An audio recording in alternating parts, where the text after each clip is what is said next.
হাতে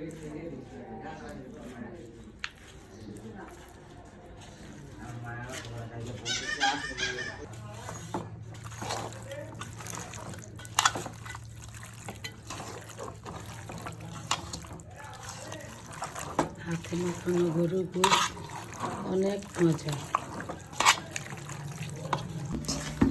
আসসালামু আলাইকুম আপুরা ভাইয়ারা, সবাই কেমন আছেন?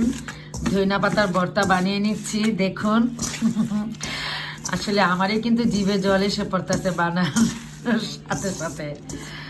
আপনাদেরও কেমন লাগছে কমেন্ট করে জানাবেন।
মানে মারা যাওয়ার আগে আমার দাদার কাছে এসে যোগাযোগ করেছিলাম। ইরা আমার ছোট আপনার ড্রেসটা আমার খুব ভালো লাগে।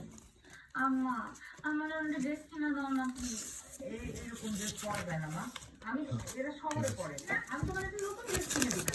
এইরকম ড্রেস থাকবে আমার না মা, আসলে কি গ্রামে এরকম ড্রেস পরে না। আম্মা মেয়েরা প্রধান কি খাতে এগুলো আবার কি ধরনের কথা? আমি কই নাই তো, ভাইরা বলছে।